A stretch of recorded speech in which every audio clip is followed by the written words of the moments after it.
All right, welcome to the Just Win podcast. We are doing an emergency pod because some big news dropped yesterday, something that I think very little people expected, even though there was some grumblings of some pessimism with the way that Wilkins was handling things. But let's get into it. Christian Wilkins was cut yesterday, and the Raiders are going to try to recoup some of that guaranteed money that they paid him or we're going to pay him, and it's going to be a long drawn out process. Tashan, why don't you walk us through the timeline of some of those details?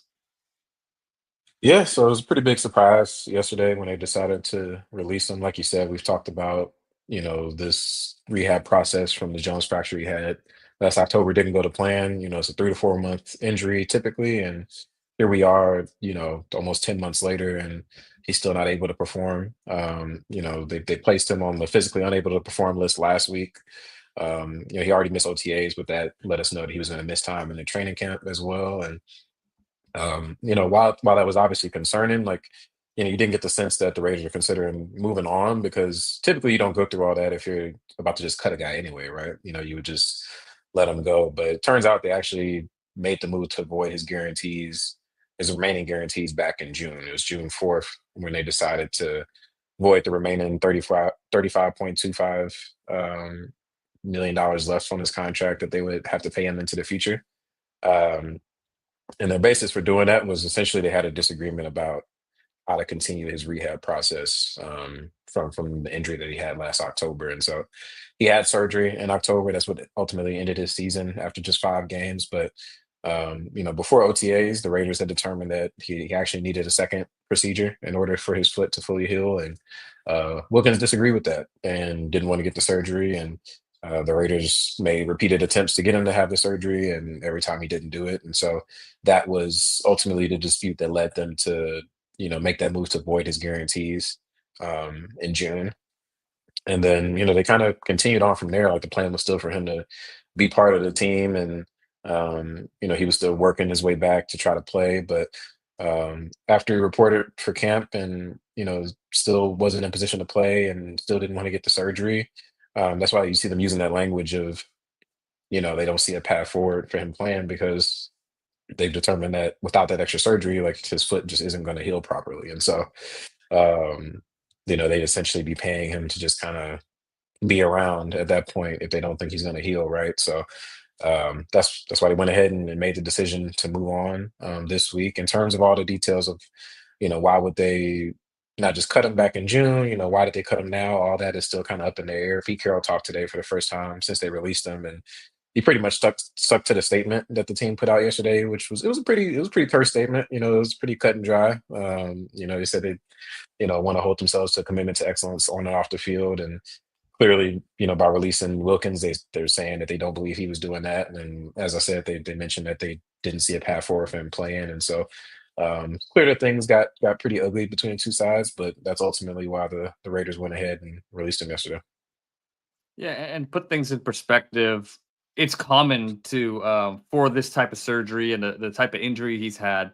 It's common that things might not heal correctly, and you might need a corrective surgery to get the healing process going. So it's not like this rare thing that never happens. It does happen to a certain percentage of people that have this type of surgery, and you know. I think it was in May we had Deepak Chona here, who's an MD, talking about um, the list of things that could be happening, and he kind of ruled out that he might need a corrective surgery because if he needed a corrective surgery, it would have happened already. But now that we know that the Raiders did want him to have this surgery earlier, but he obviously disagreed. Surgery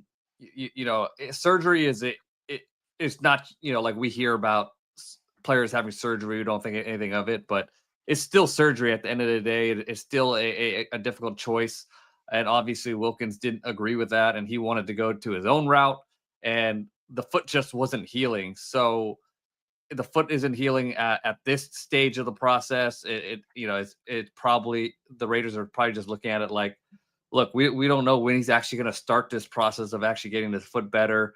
Maybe it leaks into maybe he's out for the whole season, maybe even leaks into next season. so they decided to move on. Yeah, that's the thing. Like, obviously, him having a second surgery was a setback and something that they wouldn't want to have to do. But if he had gotten it, I believe when they discovered it, he probably still would have been able to play at some point early in the season. Just given the typical return, if it went well, obviously. Like his first one didn't go well, so there's no guarantee. But that's kind of where you can see a player being like, all right, this first one didn't go well. Why would I get another one? And maybe it makes it even worse, or things of that nature. And from a team standpoint, if he can't play, then you want him to get surgery so he can play. And so you can see how the situation got tense. And it's going to be a legal matter from here. Like you said, he filed a grievance with the NFLPA and yesterday. And the next step in that is a hearing where both sides sort of present their case. And basically, the cap ramifications for the Raiders, like if they win the grievance and they're able to void the guarantees on his contract, then the only thing they'd be on the hook for is his prorated salary for his signing bonus. So when they signed him, he had a $24 million signing bonus, but uh, people might have forgotten, but they restructured his deal in March. About 20 and a half million dollars roster bonus they converted to a signing bonus to create some cap space, and so that added on to that prorated signing bonus. So they would be on the hook for almost essentially $10 million a year through 2028, even if they win the grievance. And that's not a small amount of money, and so it definitely hurts to basically paying $40 million over the next 4 years for a player that's not on the roster. But obviously, that's a lot less money than it would have been collectively if he was still around. And so, but if Wilkins does win his grievance, then they'll be on the hook for that lump sum that they voided before cutting him. So, how long that process takes, who knows? I mean, the NFLPA obviously has a lot of drama in their own right going on right now with their situation, and so we'll see how that process plays out. I imagine it'd be something that probably isn't resolved until the offseason at the earliest, in all likelihood. But either way, the final conclusion is Christian Wilkins is no longer a Raider just a little bit over a year after he signed that massive 4 year, $110 million deal, which is pretty crazy. I don't think any of us could have predicted that things would have gone this bad this quickly. Well, remember when we talked about worst case scenarios and how if you're Raider fans, you should always be ready for the worst case scenario? Like, not even I imagined that this is the worst case scenario, and it's Yeah. pretty dramatic. But also, I also wanted to address that I think there's a kind of feeling out there by Raider fans that Wilkins was not committed to his rehab, because I think some of the wording and language made it sound like maybe he was not committed to the rehab process. But I don't think that's the case. I think it was just a disagreement on how to handle the rehab process. Is that correct? Yeah, I mean, it's kind of semantics. Like, I mean, I wouldn't say like he wasn't working out because we've seen dozens of photos since OTAs of him being at the facility. Like just like this past week, he was at the facility, and people saw him on social media, kind of dancing and having a good time over there.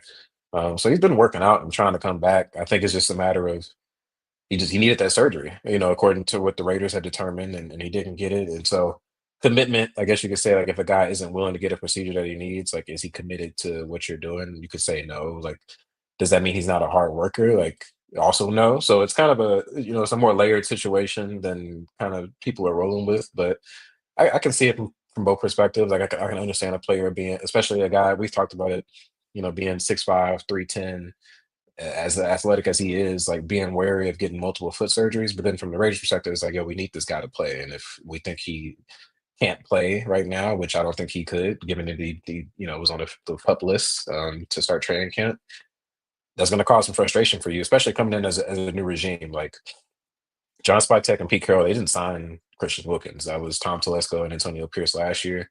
They obviously had plans for him to be part of what they were doing moving forward. That's the only reason why you would restructure his deal in March in the way that they did, which further tied him to the franchise going into the future. But in terms of if there's issues and a guy isn't doing something that they think he needs to do, that's kind of part of setting your culture and the tone in that first year, which I wrote in the column today. Is you kind of are setting that, like what are we going to allow and what are we not going to allow moving forward, right? And so I think as much as they would have liked to have Christian Wilkins on the team and things to work out, I think from a big picture perspective, it just wasn't worth it in the long run for him.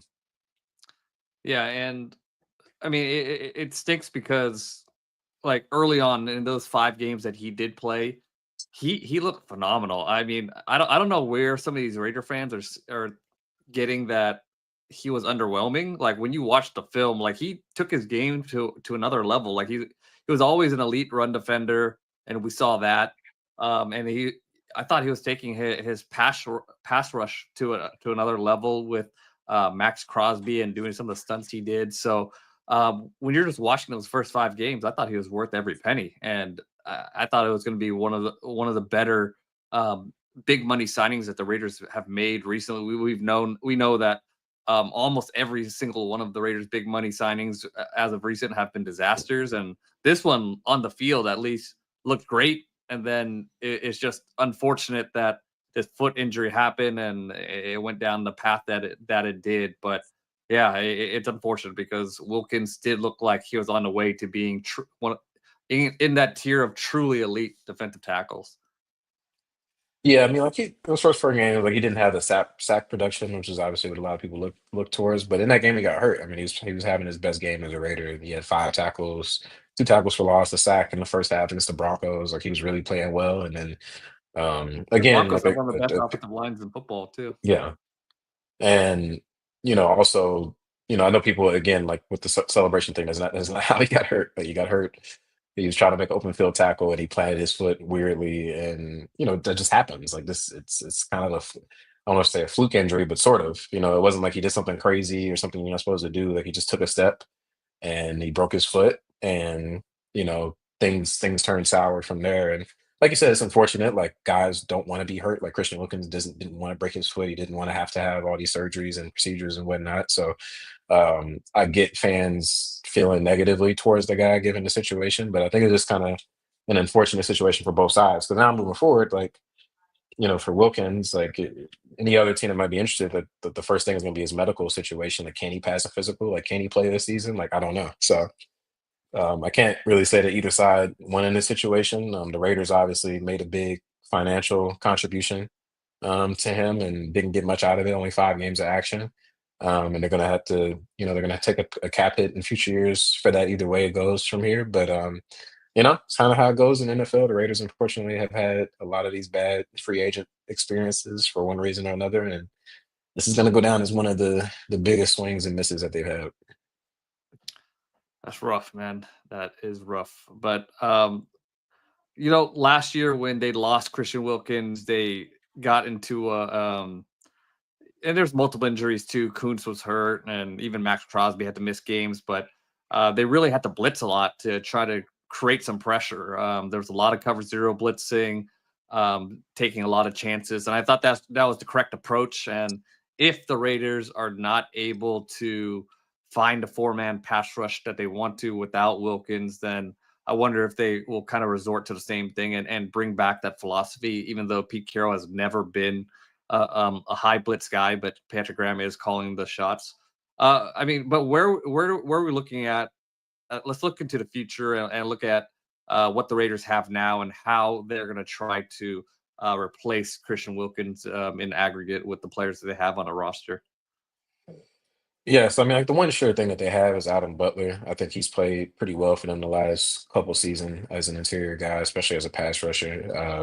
And so he's going to be a starter, barring any sort of surprises.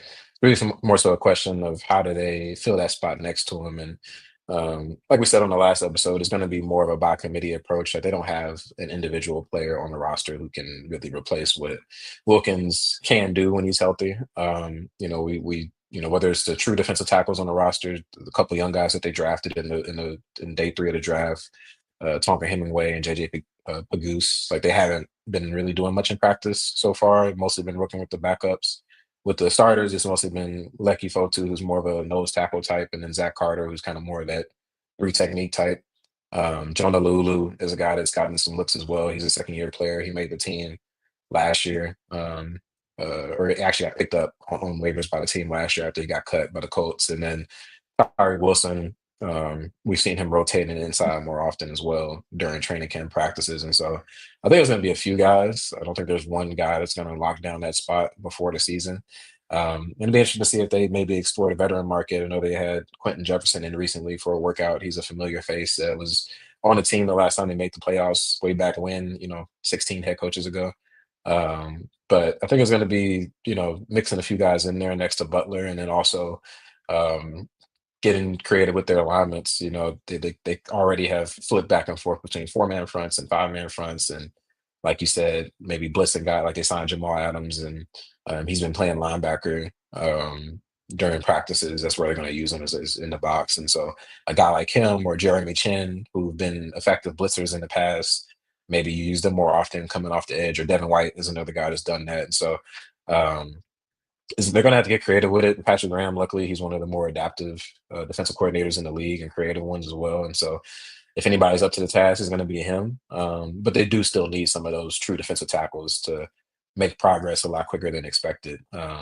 Especially when you're talking, obviously we're talking about rushing the passer a lot, but they got to stop the run too, and that's been an issue for this team as of late. So they don't really have that kind of true disruptive nose tackle kind of build to kind of after losing they let John Jenkins walk in free agency. That was the role that he held for them for most of the last season after Wilkins got hurt.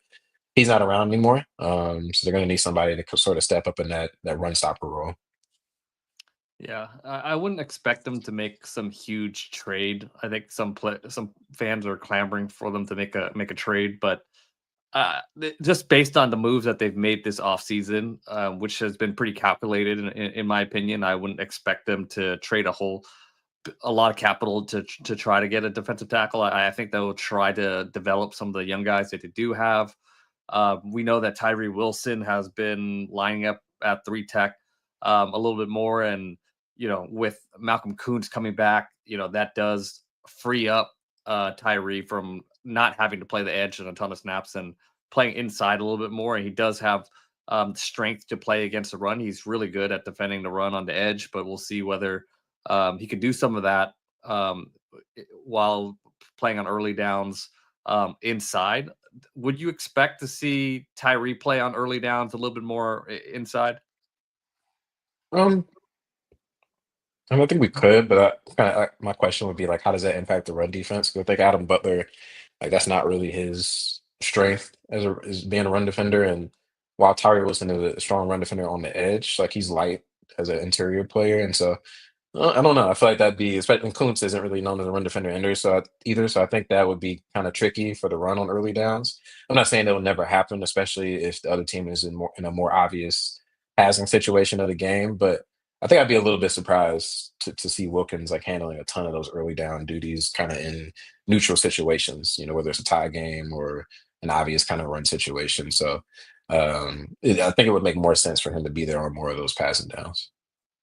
Yeah, I mean, so one of the trends that's happening around the league, and Vic Fangio does a ton of this, is just shifting the front right before the snap to make it hard on the defense. Offensive blocking schemes, like you show them one front, and then right before the snap, you shift into another front.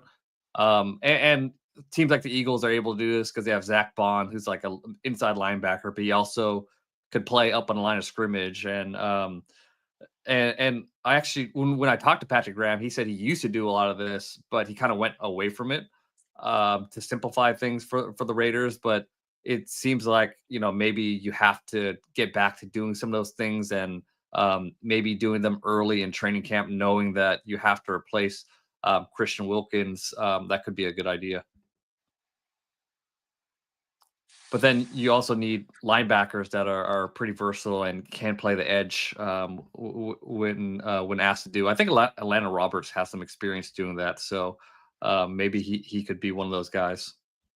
Yeah, I mean Devin White and like I mentioned, I'm not blanking. Jamal Adams also like I have a ton of experience doing that, kind of rushing off the edge as linebackers. So they have guys that can do that. So like I said, I wouldn't be surprised to see them get creative, trying to load the box a little bit more. But kind of the trade-off for that is your corners have to really be, you know, on their stuff in order to kind of leave them on islands in that way. And as we talked about, corner is a little bit of a question mark for the Raiders. So um, this like we said, this is a major inconvenience for the Raiders on the defensive side of the ball. It's a really tough blow.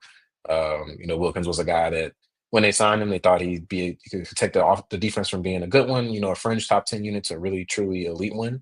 and it was kind of hard. It was really hard. I know a lot of people like are now hindsight is 2020, like, oh, they such a dumb sign, never should have done that. Like the guy had never gotten hurt basically in his life. When they signed him, he was coming off like the best season of his career. It was really a no-brainer contract for you to do, if that guy's available and he wanted to come to town. It just didn't work out, you know what I mean? But people trying to go back in time. But it was really easy to see the vision with what the previous regime was doing. But now that it's gone sour, it's really left the team in a tough spot for this year. But like we've talked about, like even if Wilkins was healthy and out there, like this isn't a team that was contending for a championship this year in all likelihood. And so it's really more about the long term view. And if you're trying to be optimistic about the situation for the Raiders, if they do, win this grievance, at least they aren't on the hook for, $30 million next year, and they aren't able to go get somebody else. Now they can, next offseason, whether it's through free agency or a trade or spending a high draft pick, they can go out and try to find that stud at defensive tackle that they thought they had in Wilkins. Yeah. All right. Well, let's get into some questions. Are these new questions you put down? Put down? Yeah. Well, I guess before that, we could probably hit on a few early takeaways, just kind of Okay. from the first week of training camp.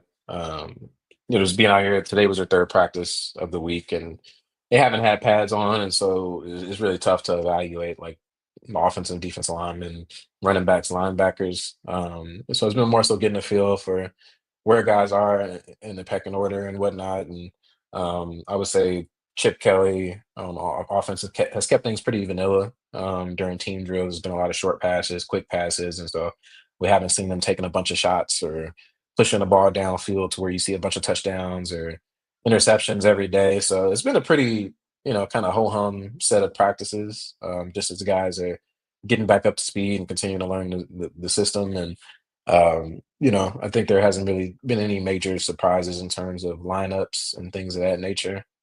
So far, it's been pretty much the same as OTAs.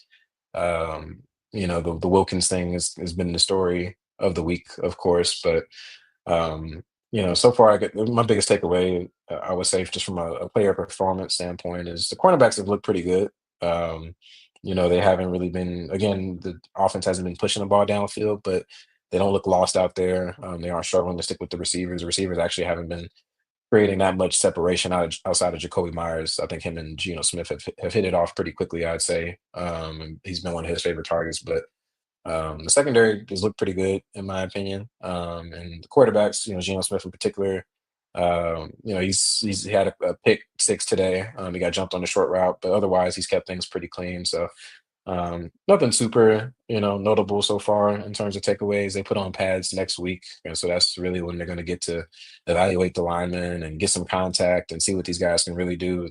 All the players and coaches, they've been talking about it pretty much all week, how eager they are to get those pads on so they can really get to it. So it's been solid first few practices, but nothing too crazy so far. There you go. A little fantasy football tip. Pick up Jacoby Myers in the mid rounds because he's going to get a lot of targets. Yeah. Geno Smith is going to be the best quarterback he's played with in a long time. Brock Bowers is going to get a lot of attention from defenses, and he's building rapport with Geno Smith early. All right, But go ahead. like I said, so we can hop into it. I have some questions written down, but there's also one. Zach Hudson, we kind of already answered this, but I think they're not going to talk down on the defensive tackles that they have, but they know, and I think players know as well. Like they don't have another Christian Wilkins just sitting on the roster, and so it's gonna have to be more of that by committee approach. They do like a few of the young guys. Obviously, they just drafted a couple of them who they think have potential. You're sort of accelerating that process for those guys and asking them to contribute earlier. And so, um, I think the smart thing for them to do is give those guys some rope to kind of show what they can do in training camp in the preseason, and then if you get close to the season and just look like those guys aren't ready, then you can go out and pick up a veteran, a guy who's more proven, like a Quentin Jefferson, and see what they can do. Yeah, it's never good practice to pray that one of your mid-round picks has a breakout, but man, do the Raiders need that to happen. If they get a breakout from one of those guys, it really changes the outlook on this defensive line. But we will see. All right, let's get into the first question. How do the rookie defensive tackles Pegus and Tonka look? Could they or Tyree step into a legit role as someone who could bring some interior pressure?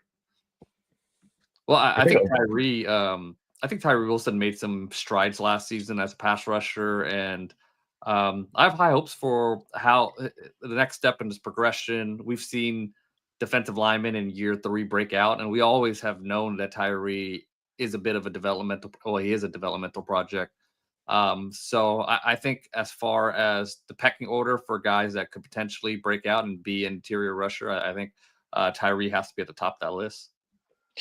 yeah, he's the one that would be more likely amongst those players listed. Like you said, I think he showed a good amount of growth last year. He still didn't have numbers that jumped off the page to you, and you hope to see him be more consistent. But like I said, going into year 3, it's kind of the make or break year for him. Just after this year, they're gonna have to make a decision about his 5th year option and whatnot. And so, if it's gonna happen for him, the time is now, really, in terms of showing himself to be a difference maker as a player. And so, he's a guy that given his ability, his physical talent, having a little bit more experience under his belt, he knows the system and what Patrick Graham is all about. That's the guy who has the most upside in terms of trying to bring some additional interior pressure to go along with what we know that Adam Butler brings to the table.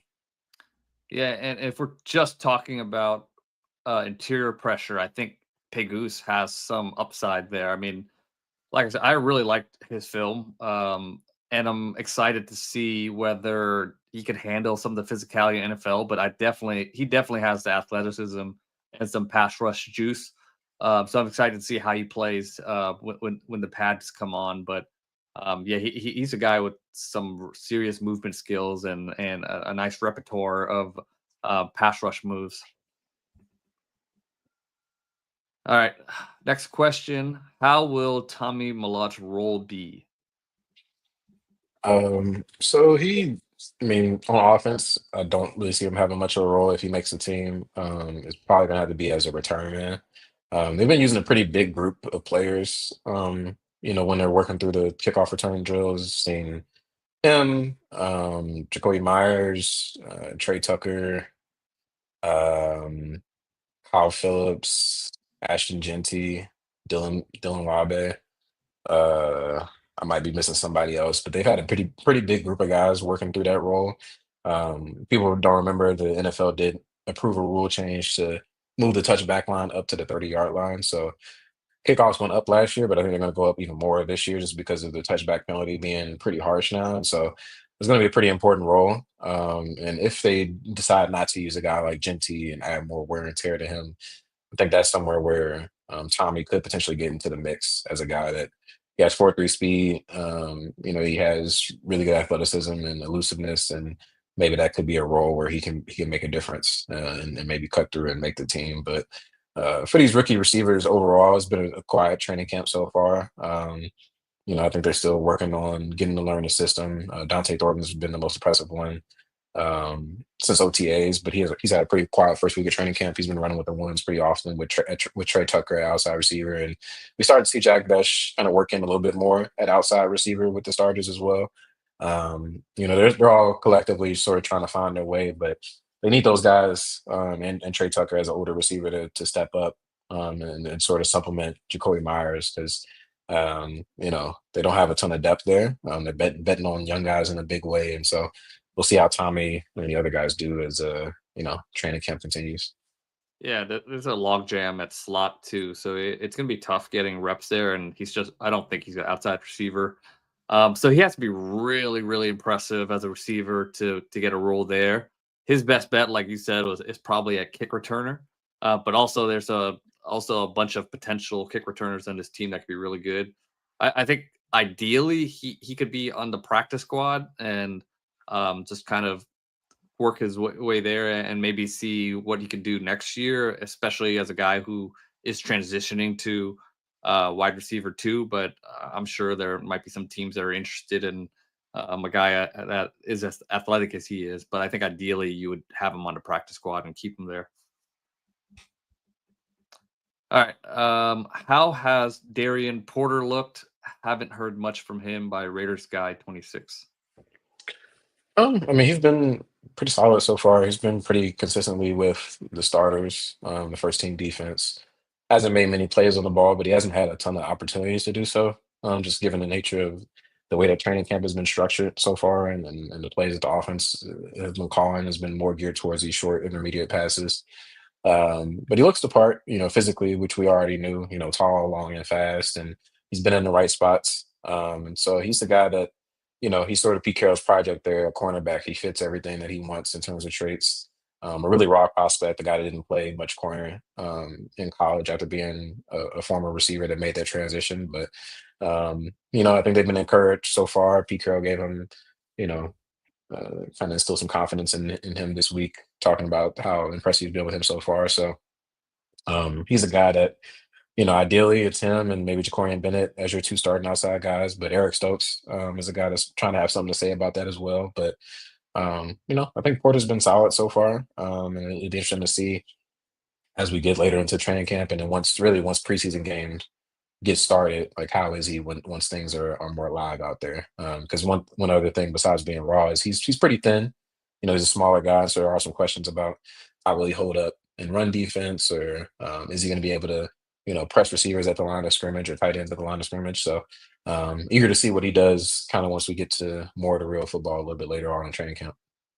Yeah, I mean, I think right now you have to be pretty happy with Darian Porter's timeline. I mean, the pads haven't been on, but he's been running with the starters. You don't hear about him making huge mistakes. Pete Carroll is praising him, um, especially with his inexperience. Like everything looks to be on the rise for Darian Porter right now. But again, it's still early in the process, and I have some questions about how well he'll tackle. He did miss some tackles when he was playing in college. So in NFL, when the physicality is ramped up even more, how he's going to be able to handle that, we'll find out pretty soon.